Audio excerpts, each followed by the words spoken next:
interior will work to place resonators in all blight-afflicted regions. These constructs counteract the imbalances and power fluctuations created by damage to the dynamism that led to the Great Rust. The resonators will provide much more powerful and efficient corrections to the blights than that which had previously been provided by the mages of the Bureau of the Arcane, allowing mechomantic devices to operate within the blight zones while mitigating their myriad secondary effects.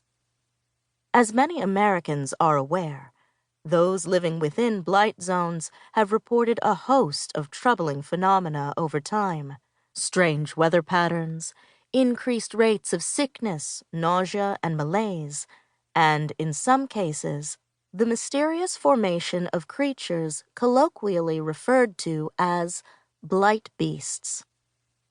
Officials believe that these resonators will allow more Americans to remain living and working within blight zones. The years since the Great Rust have seen record numbers of Americans abandoning their homes wherever blights have taken root. Despite the efforts of mages to address the blights through manipulation of the dynamism, experts say that nearly 2 million Americans have been displaced since the blights began appearing in the aftermath of the Great Rust in 1927. These resonators, which will be produced in significant quantities by the collaboration of 8 of the country's largest mechomancer firms, and maintained by the efforts of mages within the Bureau of the Arcane, will finally allow this issue to be addressed on a large scale. The head of the Bureau of the Arcane, Douglas Adler, praised this new initiative. Mechomancy is the future of America, and licensed practitioners of the mystical arts are proud to be uniting with the country's esteemed mechomancers on the Resonator initiatives. We are hopeful that this enterprise will alleviate the impacts of the blights, strengthen mechomantic progress across the nation, and put real, honest Americans back to work. A spokesman for President Roosevelt declared the program one more triumph in his plan to rebuild America in the wake of the Great Rust, and has promised more reforms going forward. The city never sleeps, but I really need a nap. Chapter 1.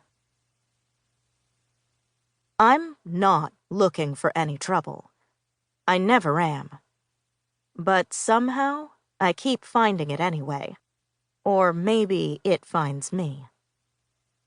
I'd thought New York, full of opportunity and chaos and possibility as it is, might be a place where a colored girl with, if I may be so bold, more than a little talent in the mystical arts could finally catch a break. But even here, talents like mine don't seem to be worth a cup of joe these days. In fact, more often than not, they'll put a target on your back, as evidenced by the spectacle I'm currently witnessing. I'm sitting in the corner booth of a no-name diner in Manhattan, trying to ignore the skin-crawl feeling of the white waitress staring at me while I watch the scene unfurl outside. Cops pour out of a nearby building, hauling out mages, using their silver billy clubs liberally whenever someone looks like they might want to put up a fight. The sidewalk is spattered red with the mage's blood, but no one seems to care. Pedestrians avoiding the flailing men and women, most of them colored, like me. Finally rounding up those filthy mancers, the waitress says, coming over and leaning to peer out the window as well. There's a slight smile twisting her thin lips. That speakeasy's been there for over a year now.